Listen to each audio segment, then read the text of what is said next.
আসসালামু আলাইকুম। আজকে একটু গুরুত্বপূর্ণ আপডেট দিব। অবশ্য এটা পুরনো আপডেট, তবে এখন ধাপে ধাপে কিন্তু এই জিনিসটা অনেকটা আপডেট হয়েছে। আমাদের যে সকল প্রবাসীরা আছেন, যারা অবৈধ রূপপত্র আসার পরে কামা হয় নাই, এই সমস্ত যে সকল প্রবাসীরা আছেন তাদের জন্য দেখেন, প্রতিবারে আপনাদেরকে যে ভিডিওগুলো দেয় এবং সেই ভিডিওগুলোতে আমি চেষ্টা করি একবারে সঠিক তথ্যগুলো আপনাদের মাঝে তুলে ধরতে। এবারও সেম। দেখেন, আমাদের যে সকল প্রবাসীরা আছেন তারা চাইলে দুইভাবে কিন্তু দেশে যেতে পারেন।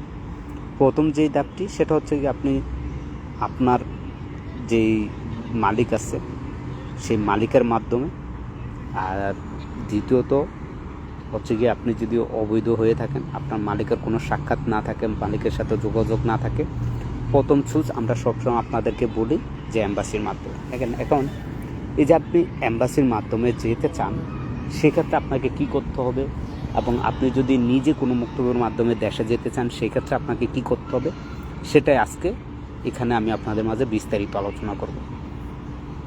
আর ইনশাল্লাহ আপনাদের মাঝে আমি অতি দ্রুতই একটি ভিডিও নিয়ে আসব, যে ভিডিওতে আমি দেখাবো যে আপনারা কিভাবে আপনারা ড্রাইভিং লাইসেন্সের জন্য আবেদন করবেন, ড্রাইভিং লাইসেন্সের ট্রেনিং দিবেন, এবং কিভাবে আপনার সমস্ত কাজ কমপ্লিট করে আপনি ড্রাইভিং লাইসেন্সটি পেতে পারেন। যেহেতু আমি অলরেডি কিন্তু ড্রাইভিং লাইসেন্সের জন্য আবেদন করছি, এবং কি আমি গত 2 দিন ধরেও যাচ্ছি, যার কারণে আপনাদেরকে ভিডিও দিতে পারি নাই। তো প্রথমত আসেন, আপনি একজন অবৈধ, আপনি সৌদিতে আসছেন, হোক রূপপত্র বা এক্সিট হতো মেয়াদ শেষ, আপনি অবৈধ। আপনি প্রথম চুজ করবেন হচ্ছে বাংলাদেশ এম্বাসি বা জেদ্দা কনসুলেট। এদের মধ্য থেকে যদি যেতে চান, আপনাকে প্রথমে যে 2টা জিনিস আপনার সবার আগে জানতে হবে। প্রথম হচ্ছে এক, যে আপনি কোন এরিয়াতে, অর্থাৎ আপনার যে মালিক আছে সেই মালিক কোন অঞ্চলে, তার যাওয়াজাতের সিস্টেম, যাওয়াজাতের মুক্ত দিনের যে ইয়াটা আছে সেটা কোন অঞ্চলে, সেই অঞ্চলটা আপনাকে জানতে হবে এক। আর এটা কিন্তু আপনি যে আপনার একামা আছে সেই একামার একবারে নিচের লাইনে কিন্তু লেখা থাকে। আপনি যদি না জানেন তাহলে অন্য কাউকে দিয়ে সেটা আপনি চেক করে নিতে পারেন, ঠিক আছে? তো সেইটা জানার পর আপনার দ্বিতীয় কাজ হবে গিয়ে যে রিয়াদ এম্বাসি এবং জেদ্দা কনসুলেট এর অধীনে আপনি কোন জায়গায় আছেন। দেখেন, আমাদের এখানে কিছু কিছু অঞ্চল আছে, যে অঞ্চলগুলো আছে হচ্ছে রিয়াদ এম্বাসির অধীনে, আবার কিছু কিছু অঞ্চল আছে যেগুলো জেদ্দা কনসুলেটের অধীনে। যেমন রিয়াদ অঞ্চলে রিয়াদ আছে, আল কাসিম আছে, দাম্মাম আছে, এইসব অঞ্চলগুলো কিন্তু রিয়াদ এম্বাসির মাধ্যমে। তো আপনারা কী করবেন, আপনারা রিয়াদ এম্বাসিতে গিয়ে আপনার এক্সিটের জন্য আবেদন করবেন। আর যারা আছেন জিজা, নাবা, তারপর হাইল, তাবুক, খামিজ, এরা হচ্ছে আমরা জেদ্দা কনসুলেটের আন্ডারে। তো আপনারা কী করতে হবে, জেদ্দা কনসুলেটের আন্ডারে আপনাকে আবেদন করতে হবে স্পেশাল এক্সিটের জন্য। দেখেন, আগে যেটা হতো, আপনি যখন অ্যাম্বাসিতে আবেদন করতেন, অ্যাম্বাসি আবেদন করার পর 2 মাস 3 মাস পর আপনার কাছে প্রথম মেসেজ আসতো, তারপরে দ্বিতীয় মেসেজ আসতো। এভাবে কিন্তু আপনি দেশে যেতে হলে 6 থেকে 7 মাস চলে যেত। আসসালামু আলাইকুম ভাই, আমাকে 20 দিন হয়েছে গ্রুপ মারছে, তারপর 2 মাস টাইম দিয়েছে। আচ্ছা, 20 দিন হয়েছে, যেহেতু আপনার কাছে আরও 40 দিন আছে, যেহেতু আপনাকে টার্মিনেট করছে আপনি বলছেন, তাহলে আরও 40 দিন আছে। এর মধ্যে আপনি চেষ্টা করুন অন্য কোথাও কপাল হওয়ার জন্য, ঠিক আছে? এখন দেখেন, এখন বর্তমানে এই জিনিসটাই আপডেট হয়েছে। সৌদি সরকারের পক্ষ থেকে এই নিয়মগুলো আরও সহজ করছে। সহজ করার ফলে আপনি যদি আজকে আবেদন করেন, এবং আজকে আবেদন করার পর দেখা যাচ্ছে 5 থেকে 10 দিনের মধ্যে কিন্তু আপনি আপনার ফোনে SMS চলে আসে। এরপরে দেখা গেছে দ্বিতীয় মেসেজটি 15 থেকে 20 দিনের মধ্যে আপনার ফোনে চলে আসে। অনেকেরই এই দ্বিতীয় মেসেজের সময় ওই যে লিঙ্কটা আসে, লিঙ্কের সাথে সাদ্দাত নাম্বারটা চলে আসে। তখন আপনি ওই সাদ্দাত নাম্বারটা নিয়ে আপনি যদি যাওয়াতে যান, সেখান থেকে তারা আপনাকে এক্সিট পেপারটা দিয়ে দিলে আপনি খুব সহজে দেশে চলে যেতে পারেন ভাই, একবারে সহজ। আগে যেটা আপনার 6 থেকে 7 মাস লাগতো, এখন সেটা আপনি 1 থেকে 1.5 মাস সময় লাগে আপনি এক্সিটে দেশে যেতে হলে অ্যাম্বাসির মাধ্যমে।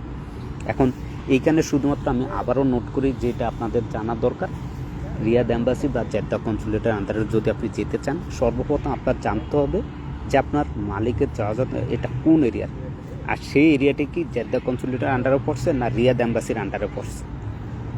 তারপর আপনি ডিসিশন নেবেন।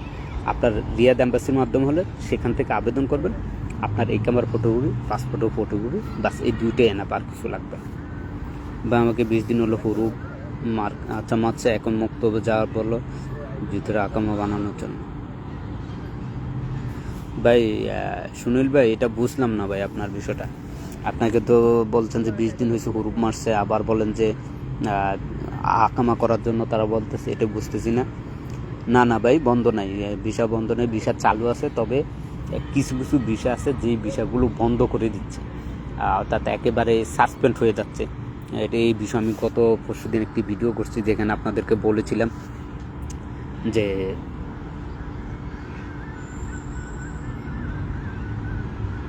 লাকনুল ভাই জয়েন দ্য লাইভ ব্রডকাস্ট। ওকে ভাই, আপনাকে অ্যাড করে ভিসা বন্ধ হয় নাই। ভিসা আপনার কি আছে আমাদের বাংলাদেশে যে ভিসাগুলো বর্তমানে চাচ্ছে, এটা অনেকটা লং, বিস্তারিত নিয়ে আমি একটি ভিডিও দিয়েছি। যদি আপনারা ভিডিওটা দেখেন তাহলে অবশ্যই জানতে পারবেন। সকল ভিসা না, যে ভিসাগুলো একবারে সঠিকভাবে বৈধভাবে সরকারের নিয়ম অনুসারে তুলে বাংলাদেশে পাঠিয়েছে, সেগুলো দিয়ে আপনারা অ্যাভেলেবেল লোক সৌদিতে আসতেছে, কোনো ধরনের সমস্যা নেই। আর যে ভিসাগুলো সরকারের যে রুলস আছে, যে নিয়ম আছে, সেগুলো না মেনে ভিসাগুলো তোলা হয়েছে, সেগুলোই সাসপেন্ড হয়ে যাচ্ছে। অনেকে কিন্তু ফ্লাইট ঠিক হয়ে গেছে, টিকিট ঠিক হয়ে গেছে, তারপরও ভিসাগুলো ক্যান্সেল হয়ে গেছে। আবার অনেকের আছে যে এয়ারপোর্টে আসার পর তাদেরকে ফেরত পাঠাইছে।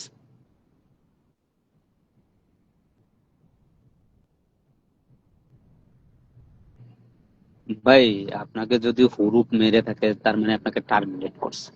টার্মিনেট করলে কিন্তু আপনার 60 দিন সময় থাকে। এই 60 দিনের মধ্যে আপনাকে যে কোনো জায়গায় কপালাতে হবে। যদি 60 দিন পার হয়ে যায়, তখন কিন্তু আপনার হুরুপ চলে আসবে। আর তখন হুরুপ আসলে এখন বর্তমানে কপাল হওয়া যায়, কোনো সমস্যা নেই। আর আপনি বলতেন যে 2 মাস সময় আছে, আপনাকে আকামা বানানোর জন্য বলতেছে, তাই আমি আপনার বিষয়টা আমি বুঝি নাই ভাই। ঠিক আছে, যদি আপনাকে টার্মিনেট করে থাকে, আপনার 60 দিন সময় থাকবে, এর মধ্যে আপনি যে কোনো জায়গায় কপাল হয়ে যাবেন। এবার আপনার একামা থাকুক বা না থাকুক সেটা দেখার বিষয় না। যার কাছে কপাল হবেন সে আপনাকে একামা তৈরি করে দিবে। আর যদি আপনার যে মালিক আছে সেই মালিকের কাছেই থাকতে চান, সেক্ষেত্রে সে আপনার সাথে নতুন করে আবার চুক্তি করবে এবং আপনার একামা করে দিবে। আর যদি একামার মেয়াদ থাকে তাহলে তো কোনো সমস্যা নেই। আশা করি বুঝতে পারছেন। দেখেন, আহ, মূল কথা আসেন, আমরা যে বিষয়টা নিয়ে লাইভে আলোচনা করতেছি সেটা হচ্ছে দেশে যান।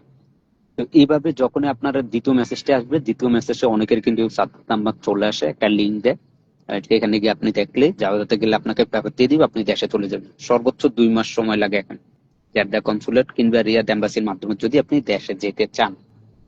এবার আসেন, যদি আপনি চাচ্ছেন যে দ্রুত সিস্টেমে কোনোভাবে আপনি চাইতে, সেক্ষেত্রে আপনি কোনো মুক্তবের সাথে যোগাযোগ করতে পারেন। যেমন আমাদের অনেক বাংলাদেশি আছে যারা মুক্তব পর্যন্ত, বিশেষ করে আমার পরিচিত, আমি সবসময় আগে থেকে, আপনারা যদি দেখেন সেই 2017 থেকে আমি বিন মিশাল একসাথে কাজ করছিলাম। তখন আমার যে ইউটিউব চ্যানেল, যে পেজটি আসলো, সেগুলো কিন্তু হ্যাক করে নিয়ে যাওয়ার পর আমি দীর্ঘ 2 বছর কিন্তু 20 সাল থেকে 21-22, 2 বছর আমি কোনো ভিডিও টিডিও কিছুই করিনি। এই চ্যানেলটা, এই পেজটা 2023 সালে খোলার পর প্রথম দিয়ে তেমন একটা কাজ করি না। তারপরে 24-এ আসার পরে কিন্তু কাজ শুরু করছি এবং নিয়মিত আপনাদেরকে এখানে ভিডিও দিচ্ছি। তো সে আগে থেকে আমি দেখলাম, এবং আমার সাথে বিন মিশালের সাথে অনেক ভালো সম্পর্ক। আমরা যে, এবং তিনি যা করেন একবারে স্বল্প মূল্যে, আমি দেখছি সবকিছুতে একবারে সর্বনিম্ন কম খরচ নিয়ে সে কাজগুলো করে দেয়।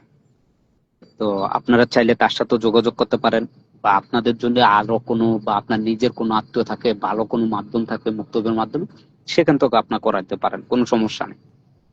যদি সেখান থেকে করান, এখন আপনি সর্বোচ্চ গেলে, একবারে সর্বোচ্চ গেলে, যদি আপনার গ্রুপপত্র, আপনার একামার মেয়াদ নেয়, আসার পরে একামা হয় নাই, বা আপনাকে এক্সিট দেওয়ার পরও এক্সিটে মেয়াদ শেষ হয়ে গেছে, সেখান থেকে অটো রূপ চলে আসছে, সেক্ষেত্রে আপনি মুক্তবের মাধ্যমে কিন্তু আপনি দেশে যেতে পারবেন। আর দেশে গেলে একবারে খুব সহজ সহজ আপনি দেশে যেতে পারবেন।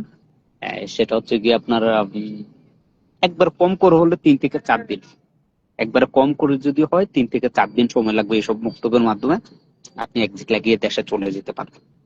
আশা করি বুঝতে পারছেন।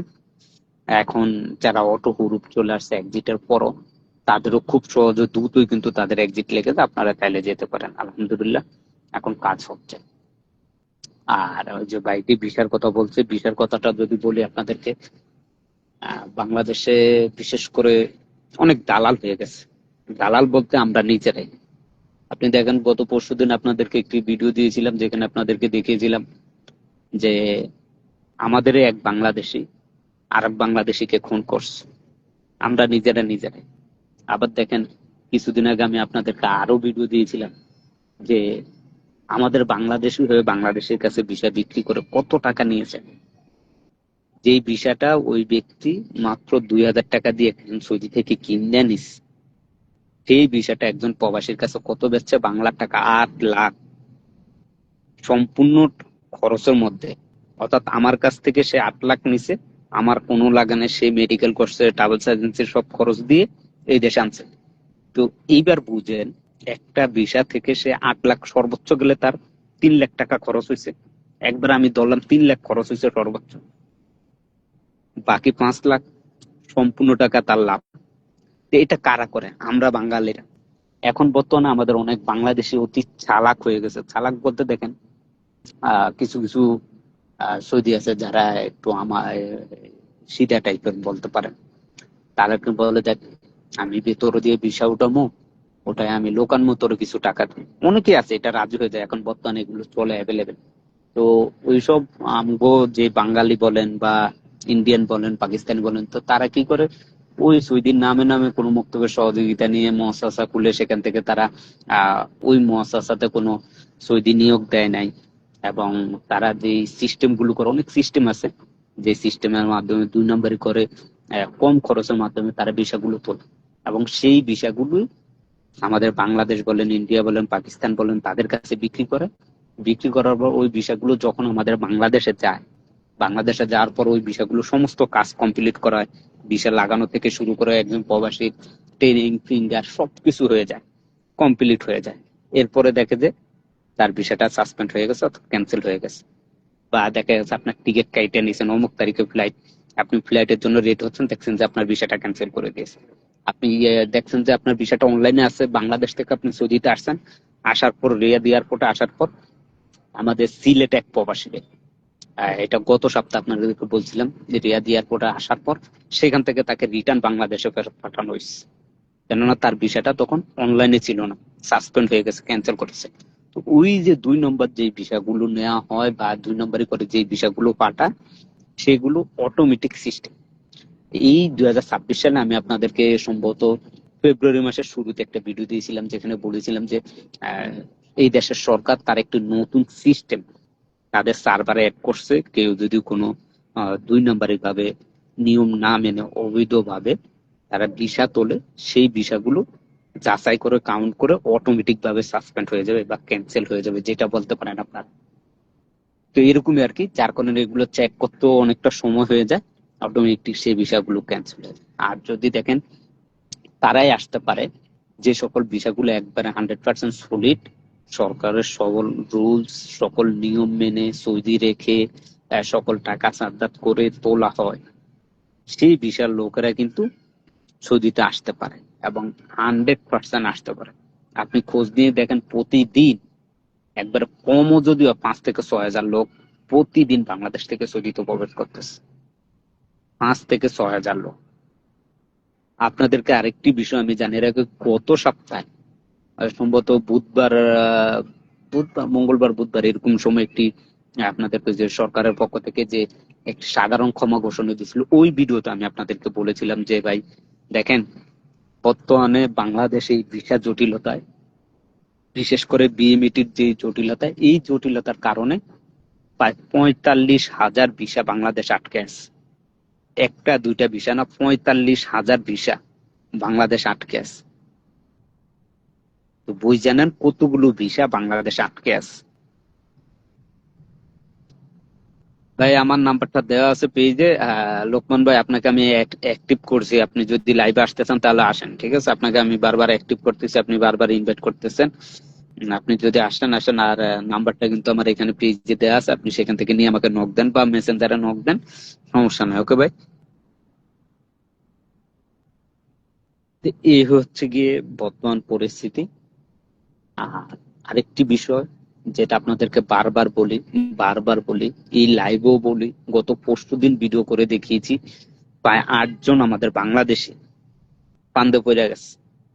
বর্তমানে মধ্যপ্রাচ্যের যে পরিস্থিতি, ইরান ইসরায়েল আমেরিকার যে যুদ্ধ, এই নিয়ে আমাদের কোনো বাংলাদেশি ভাই প্লিজ আপনাদের কাছে অনুরোধ থাকবে, দয়া করে আপনার ফেসবুক অ্যাকাউন্টে সেগুলি নিয়ে কোনো লেখালেখি, কোনো যুদ্ধের ভিডিও বা ইরান নিয়ে কোনো কথা, কোনো কিছু আপনার ফেসবুকে পোস্ট করেন না। এবং যদি কেউ পোস্ট করে সেগুলোতে আপনি কমেন্টও করবেন না, সেগুলো শেয়ার করবেন না, বুঝছেন? সেগুলো শেয়ার করবেন না, সেগুলোতে কমেন্ট করবেন না। আপনি যদি ওয়াচ করেন তাহলে সেগুলো দেখবেন, এই যুদ্ধের ভিডিও, সেগুলো কোনোভাবে আপনার পেজে প্রকাশ করবেন না। গত পরশুদিন আপনাদেরকে ভিডিওটা দিয়েছি, আপনারা এখনো পেজে আছে, আপনি দেখেন। নরসিংদীর আপনাদের সকলেও পরিচিত নরসিংদীর কিং বলা হয় রুবেল, সে কিন্তু বাঁশ খেয়ে ফেলছে এই ইরান যুদ্ধে কথা বলার কারণে। তো এটাই আপনাদের কাছে বলবো আমি, যে আপনারা একটু সতর্ক হবেন। আপনাদের কাছে আমার রিকোয়েস্ট থাকবে যে কেউ ভুল করো আপনারা এই সমস্ত কাজগুলো করবেন না।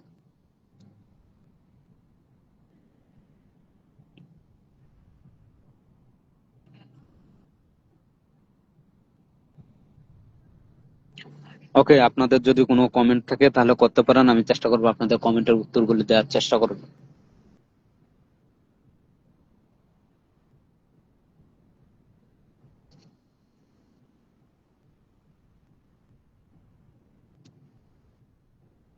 লক্ষ্মণ ভাই, আপনি আমাকে মেসেঞ্জারে নক দেন, ঠিক আছে? আপনি আমাকে মেসেঞ্জারে নক দেন, মেসেঞ্জারে নক দিলে আপনি কি সমস্যা বিস্তারিত ভয়েস দেন, আমি আপনাকে ভয়েস দিয়ে দিচ্ছি, ঠিক আছে? আমি এখন ওই লাইভ থেকে বের হয়ে যাব ইনশাল্লাহ। তো ভয়েস দেন, আপনার সাথে কথা বলবেন। ওকে ভাই, যান, আল্লাহ হাফিজ।